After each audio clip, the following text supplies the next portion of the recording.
ஒரு அம்மாவை நாங்கள் ரேப் பண்ணி உயிரோடு உடம்பில் ஆடை இல்லாமல் அங்கே புதைத்திருக்கிறோம். அங்கே சாகும் போது அவளுடைய குழந்தையை கையால் அமர்த்தி கொலை செய்திருக்கிறார்கள். முளையை அவள் குற்றுயிராக கிடந்த அந்த நேரத்தில் அந்த மண்ணில் இருக்கிற வலிகளை உங்களுக்கு நான் சொல்லுகிறேன். நான் இந்த பாராளுமன்றத்தில் இவ்வளவு சத்தமாகவும் உணர்ச்சி வசப்பட்டு கதைக்கிறது சற்று சிந்தித்து பாருங்கள். ஒரு அம்மாவை நாங்கள் ரேப் பண்ணி உயிரோடு உடம்பில் ஆடை இல்லாமல் அங்கே புதைத்திருக்கிறோம். அவள் அங்கே சாகும் போது அவளுடைய குழந்தையை கையால் அமர்த்தி கொலை செய்திருக்கிறார்கள். 3 மாத குலையை அவள் குற்றுயிராக கிடந்த அந்த நேரத்தில் அந்த மண்ணில் இருக்கிற வலிகளை உங்களுக்கு நான் சொல்லுகிறேன். நான் இந்த பாராளுமன்றத்தில் இவ்வளவு சத்தமாகவும் உணர்ச்சி வசப்பட்டு கதைக்கிறது சற்று சிந்தித்து பாருங்கள்.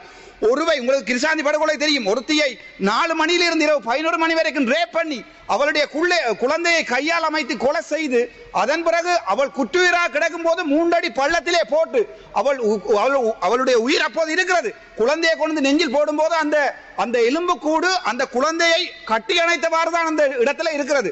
அந்த வலியை தான் நாங்கள் வெளியே சொல்ல ஆசைப்படுகிறோம். ஆனால் திட்டமிட்ட ரீதியிலே எங்களுடைய அரசாங்கம் அன்றைக்கு எங்களுடைய பிமன் ரத்நாயக்க சொல்லுகிறார், அவருடைய எதிர்கட்சியில் இருக்கின்ற எங்களுடைய தமிழரசு கட்சி ஸ்ரீதரன் மட்டும்தான் கதைக்கலாம், வேற யாரும் கதைக்க முடியாது என்று சொல்லுகிறார். அப்போது நான் சொல்லுகிறேன், பாராளுமன்றத்திலே என்னுடைய குரலை நிறுத்தியிருக்கிறீர்கள், 2 நிமிடம் போக்கட்டவரிடம் நான் கதைக்கலாம் என்று கேட்டபோது அவர் கதைக்க முடியாது சொல்லி இருக்கிறார்.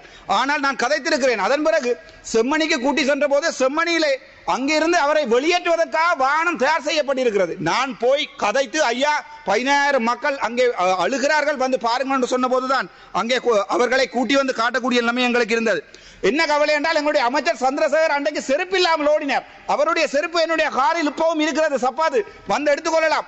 இந்த பாராளுமன்றத்தில் ராமநாதன் அர்ச்சுனாவை தமிழ் மக்கள் அடித்து விரட்டுவார்கள் என்று சொன்ன அதே சந்திரசேகர், அதே ரஜீவன் அவர்கள் 2 பேரையும் செருப்புகள் இல்லாமல் சப்பாத்துகள் இல்லாமல் தமிழ் மண் அடித்து திலத்தி இருக்கிறார் என்றால் மனதில் இருக்கிற வலி, எங்களுடைய வலிகளை புரிந்து கொள்ளுங்கள். அரசியல் செய்வது மிகவும் இலக்கு ஐயா. ஏனென்றால் எங்களுடைய வலிகளை புரிந்து கொள்ளுங்கள் என்றுதான் மக்கள் கேட்கிறார்களே ஒழிய எங்களை நாங்கள் ஒரு அரசியல் கட்சியாகவோ நாடு 2ஆக பிளக்க வேண்டும் என்றோ இந்த தேவை தமிழ் மக்களுக்கு இல்லை. மசிங்களுக்கு என்ன அப்பே தமிழ் ஜனதாவோட கவதாவத் ஏம் எக்ஸ்பெக்டேஷன் அப்படி ஒரு எந்த எதிர்பார்ப்பும் இல்லை. நாட்டை பிளவுபடுத்துவதற்கான எந்த எதிர்பார்ப்பும் இல்லை. ராணுவ வீரர்கள் 99-98 வீதம் 2 வீதமானோர் அங்கு கற்பழிப்புகளை செய்திருப்பார்களானால், படுகொலைகளை செய்திருப்பார்களானால் அவர்களுக்கு எதிராக வழக்கு தொடருங்கள் என்று தான் நாங்கள் கேட்கின்றோம்.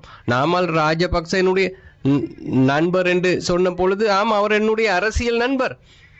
இங்கு அப்படி சொல்ல அவருடன் பேசாமல் செல்ல முடியாது.